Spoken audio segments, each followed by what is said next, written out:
ఇప్పుడు ఎనిమిదోది ఇంకో అద్భుతమైన విషయం చెబుతున్నాడు 8వ సూత్రంలో. ఎవరి దృష్టి నా యందు ఉండునో నా కటాక్షము వారి యందు ఉండును. ఇప్పుడు భగవత్ కటాక్షాన్ని పొందడం ఎవరి చేతుల్లో ఉందండి? దయచేసి ఆలోచించండి.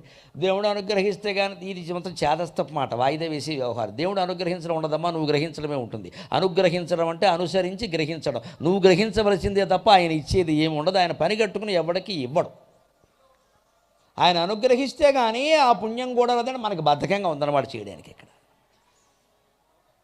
ఫలానా పుస్తకం చదువు, ఫలానా స్తోత్రం చదువు, ఫలానా వ్రతం చేయి, ఫలానా స్మరణ చేయమని అనుకో. కొంతమంది మానేసి బోడు కబుర్లు చెప్పుకుంటారు కూర్చోరు ఇక్కడ గంటలు గంటలు. ఏమి చేయట్లేదంటే ఆ చెయ్యాలన్న ఆలోచన కూడా దేవుడే ఇవ్వాలి. నువ్వేం చెప్తావు? మినపరోటు తింటావు ఇక్కడ. మరి మినపరొట్టు తేనె వేసుకుని లాగించేటప్పుడు ఆ మినపరొట్టు కూడా దేవుడే పెట్టాలి అనలేదే, లాగేసావే. మనకు కావలసినవి ఇష్టమైనప్పుడు ఏ దేవుడు అక్కర్లేదని శుభ్రంగా లాగేస్తామండి. ఎవడన్నా తిట్టాలంటే తిట్టేస్తామండి, పొడి చేయాలంటే పొడి చేస్తామండి, కత్తి లేకపోతే కర్ర పెట్టి పొడి చేస్తామండి. కానీ మంచి పని చేయమనేసరికి ఆ ఆలోచన కూడా దేవుడే ఇవ్వాలి. ఇప్పుడు పొడవడానికి కత్తి ఎవడిచ్చాడు? కొట్టడానికి కర్ర ఎవడిచ్చాడు? తిట్టడానికి నోరు ఎవడిచ్చాడు? అవన్నీ నీ ఇష్టమా? మంచి పని చేయమనేసరికి దేవుడు కావాలి ఇక్కడ. అంటే మనకి ఇష్టం లేదు ఆ విషయం అంగీకరించ కదా. మనకి ఇష్టం లేదు ఆ పని చేయడం, అంతే. ఎందుకంటే దానివల్ల ఎదుటి వాళ్ళకి మేలు జరుగుతుంది. ఎంతసేపు మనకే జరగాలి మేలు, వాడికి ఏం జరగద్దు. వాడు అలాగే దరిద్రుడు అయిపోవాలి, కొట్టుకుపోవాలి, అంతే. ఇంకా వాడు ఆ దరిద్రంలోనే ఉండాలి. వాడిని ఉద్ధరించే ప్రయత్నం చేయొద్దు అసలు. ఎందుకంటే వాడు ఉద్ధరిస్తే వాడికి ఏదో పొగరు వచ్చేస్తుంది. మనకి ఎప్పటికే వచ్చింది, దాన్ని అంగీకరించం మనం. వాడికి పొగరు వస్తుందని మనకు భయం ఇక్కడ. ఎందుకంటే మనకు వాడు బాగుపడడం ఇష్టం లేదు. అందుకే మనం వాడికి మేలు చెయ్యం మనం. ఈ బుద్ధి మనలో పెట్టుకుని వాడు దేశాన్ని అనుకోవాల్సిన పని ఉందండి. చెడ్డ పని చేయడానికి ఎవరి సంకల్పంతో నిమిత్తం లేకుండా, ఏ గ్రంథాలు చెప్పకపోయినా, పైగా ఈ పాపం చేయడం వల్ల ఫలానా శిక్ష ఉంటుందని చెప్పినా సరే భయం లేకుండా చేసేస్తున్నామే. తర్వాత ఏమైనా సరే చేస్తా, నన్ను మాట అంటాడా, నేను ఊరుకుంటానా అని చేసేస్తున్నామే. అదే మంచి పని చేయమనేసరికి ఏకాదశి నాడు చేస్తే ఇంకా మంచిది అంటే ఇప్పుడు ఇదేం చేయాలి? ఇప్పుడు ఇంకా ద్వాదశి, ఇప్పుడు ఇంకా పంచమి, ఆ ఏకాదశి ఎప్పుడు రావాలి? ఇంకో 6 రోజులకి ఎప్పుడు వస్తుంది? ఏం చేస్తావు? అంతవరకు కూర్చుంటావు ఇక్కడ. ఇప్పుడు పూర్ణిమ ఇవాళ, మళ్ళీ ఏకాదశి రావాలంటే 11 రోజులు అవ్వాలి. మంచి పనికి ఏకాదశి కావాలా? ఏమన్నా మర్డర్ చేయాలంటే ఏకాదశి లేదు, వేసేస్తావా? అందుకే ముహూర్తాలు అంటారే. తత్వవేత్తలు ఒక మాట చెబుతారు, బాబా రామదేవ్ చెబుతారు ఒక మాట, మంచి పనికి ముహూర్తం అవసరం లేదు, ఎప్పుడైనా చేయొచ్చు. చెడ్డ పనికి ముహూర్తం చూసి ఉపయోగం లేదు పో అని చెప్పాడు. అది ఒకటే లెక్క. దేనికి ముహూర్తంతో నిమిత్తం లేదు.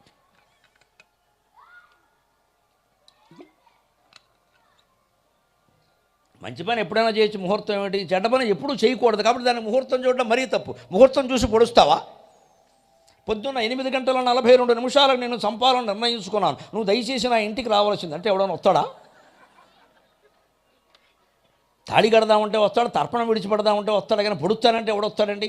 అంటే చెడ్డ పనికి హత్యకి ముహూర్తం ఉండదు, చేస్తాం, ఆవేశంలో చేస్తాం. మంచి పనికి ముహూర్తంతో నిమిత్తం లేదు, ఎందుకంటే మంచి పని వెంటనే చేయమన్నారు. అందుకని ఖచ్చితమైన వ్యవహారం, ఎవరి దృష్టి నా యందు ఉండునో నా కటాక్షం వారి యందు ఉండునో. ఇప్పుడు ఆలోచించండి, దేవతా విగ్రహాలు ఎలా చూస్తాయో చూడండి. ఎదురుగా చూస్తూ ఉంటుంది విగ్రహం కాబట్టి చూస్తోంది అనొద్దు. ఆ చూపు పక్కకు కూడా పెట్టచ్చుగా శిల్పి నిర్మాణంలో. ఎందుకు పెట్టడు? దేవతా విగ్రహాలన్నీ ఎదురుగానే చూస్తాయి. కృష్ణుడైనా, రాముడైనా, అమ్మవారైనా, బాబా అయినా, ఎవరైనా ఎదురుగానే చూస్తాయి, పక్కకి చూడవు. ఎందుకని? ఒక అపూర్వమైన రహస్యం. ఎప్పుడు జీవితంలో సుఖంగా ఉండాలంటే ఎదురుగా ఉన్నదాన్ని చూడాలి, వర్తమానమే చూడాలి. గతానికి వెళ్ళొద్దు, భవిష్యత్తు గురించి ఊహించద్దు. నీ ఎదురుగా ఉన్నది చూడు, చెయ్యి. ఇప్పుడు మనం ప్రవచనం నేను చెబుతున్నాను, మీరు వింటున్నారు. నా దృష్టి దీని మీదే ఉండాలి, ఇంక దేని మీద ఉండదు. అంతేగాని ఈ పక్కన ఎవరో రాగానే వారు ఎంపీ గారేమో వారిని ఒకసారి పొగిడితే వారు ఏదో ఇస్తారు, ఈ అధవాలోచన అనవసరం. ఇక్కడ వాడి పదవే శాశ్వతం కదా, వాడు నాకేమి ఇస్తాడు? పక్క చూపు అంటే ఇదే. ఎవరండి వచ్చారండి? వారు మీరా అండి అన్నాం ఇక్కడ. బాగానే నన్ను ఇక్కడ ఇలా అన్నాం ఇక్కడ. ఇక మీరందరూ సన్నాసులు అయ్యారు ఇక్కడ. ఒకడు సభలో ఒక మధ్యలో వచ్చి ఊపుతూ ఉంటాడు చెయ్యి ఇక్కడ. ఇప్పుడు వచ్చాడని అందరికీ తెలియాలి ఇక్కడ. ఇదే పక్క చూపు అంటే. చెప్పవలసిన మాట మీద మన దృష్టి ఉండాలి. వారు వినడం కోసం, వారు నవ్వడం కోసం, మరి ఇది సవరింపు మొదలైంది ఇక్కడ. ఈ సవరదీయడం ఇంకా ఇది జీవితం నాశనమైనట్టే ఒక దెబ్బ. వారెవరో వినడం, వారెవరో చూడడం మనకు అనవసరమైన విషయాలు అవన్నీ. మనం చెబుతున్నాం, మన దృష్టి అంతా ఎదురుగా ఉండే దాని మీద ఉండాలి. అంచేది భగవంతుడు మన గుళ్ళో ఏం చెబుతున్నాడు? నేను నిన్ను చూస్తూనే ఉన్నాను రా, నువ్వు నా ఎదురుగా నిలబడరా అంటాడు. నాకు ఎదురుగా చూడడమే అలవాటునైనా పక్క చూపులు నాకు అలవాట్లేదు. అంచేది నువ్వు దైవ సాక్షాత్కారం పొందాలంటే ఎదురుగా రా. పక్క నుంచి నన్ను చూడలేదంటే నేనేం చేయను? నిజానికి ఆయన అంతటా చూడగలడు, సర్వాంతర్యాం అనేక బాహూదర వక్త్ర నేత్రం పశ్యామి త్వాం సర్వతో అనంతరూపం నా అంతం నా మధ్యం న పునస్తవాదిం పశ్యామి విశ్వేశ్వర విశ్వరూప అని ఏకాదశాధ్యాయం విశ్వరూప సందర్శన యోగంలో చెబుతాడు అర్జునుడు. అన్ని చోట్ల నువ్వు కనపడుతున్నావు, అన్ని ముఖాలు, అన్ని కాళ్ళు, అన్ని చేతులు, అన్ని ఉదరాలు అన్నీ నువ్వే అంటాడు.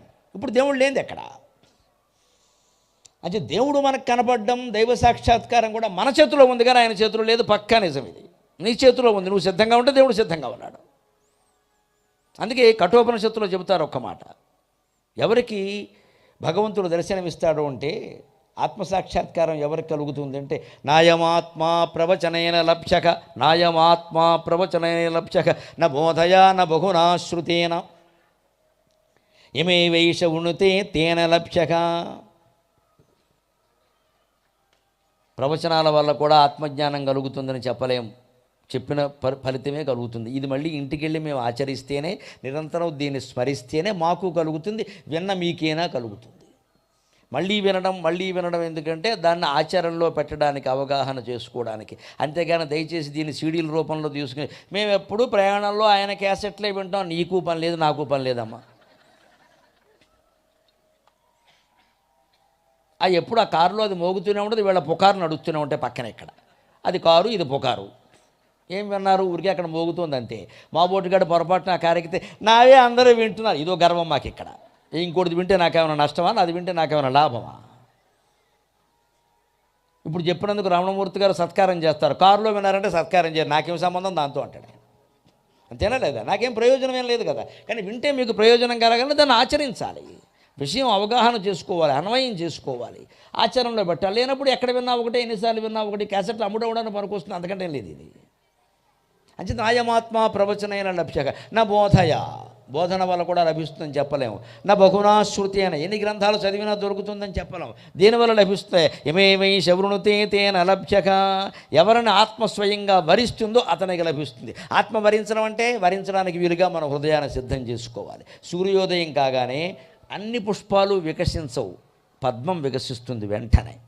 కిరణం పడగానే పద్మం వికసిస్తుంది. మిగిలిన పువ్వులు నెమ్మదిగా అరగంట కోటి, గంట కోటి, కొన్ని రకాల పుష్పాలు ఉంటాయి, మన ఏడు మొహాల్లాగే ఉంటాయి, జీవితాంతం వికసించవు. దానికి ఎవరేం చేస్తారు? వాడి కర్మ, ఆ పుష్పాల కర్మ. పద్మం మాత్రం సూర్యకిరణం ఎలా పడగానే వెంటనే వికసిస్తుంది. అంటే ఏమిటి? పడగానే వికసించడానికి వీలుగా తన రూపాన్ని తాను సిద్ధం చేసుకుంది పద్మం. అలాగే భగవత్ సాక్షాత్కారం ఎప్పుడు లభించినా పొందడానికి వీలుగా మన హృదయాన్ని మనం సిద్ధం చేసుకోవాలి. అప్పుడు ఖచ్చితంగా లభిస్తుంది, వెంటనే లభిస్తుంది. ఆ సిద్ధం చేసుకోవడం మన మీద ఆధారపడి ఉందా, బాబా గారి మీద సిద్ధం కూడా నువ్వే చేయమంటే రాగా అది కూడా ఆయన మీద గెంటేస్తే. ఇక్కడ మనం ఆలోచన చేయాలి. అందుకే ఎవరి దృష్టి నా యందు ఉన్నదో వారి యందు నా కటాక్షం ఉండును. కటాక్షం అంటే దయ కాదు, మామూలుగా వచ్చేసింది అర్థం. కానీ కటాక్షం అంటే అక్షము యొక్క కటం, అక్షం అంటే కన్ను, కటం అంటే కొస, కటాక్షం అంటే కంటి కొస. ఆ కొస చూపు ప్రసరించినా చాలు సమస్త సామ్రాజ్య భోగాలు సిద్ధిస్తాయి. కటాక్షం అంటే అర్థం అది. భగవంతుడు చూపు లవలేశం మన మీద పడినా చాలు. అది మళ్ళీ విగ్రహం చూపు కాదు. దయచేసి మాయలో పడకండి, మనస్సులో పడాలి, మనస్సులో ఆలోచనలు మారాలి, సంస్కారం రావాలి. అందుకని ఆ దృష్టి ఆయన యందు ఉండమంటే అర్థం ఏంటి? కళ్ళు మూసుకున్నా తెరిచినా మనస్సు ద్వారా భగవద్ధ్యానాన్ని చేయాలి. ఓం సాయి, శ్రీ సాయి, జై జై సాయి అంటామా, నమ శివాయ అంటామా, నమో నారాయణ అంటామా, ఏమన్నా పర్వాలేదు. ఇప్పుడు అలా అంటే పరిస్థితులు ఎలా ఉంటాయి? ఇక ఆ స్థితిలో ఆయన ఎలా కాపాడుతాడో 9వ సూత్రం చెబుతాడు, మీ భారములు నాపై పడవేయుడు, నేను మోసేద్దును అన్నాడు. ఇంతకంటే గొప్ప ధైర్యం ఏం కావాలండి మనకి? మనం పడేద్దాం, హాయిగా పడేద్దాం.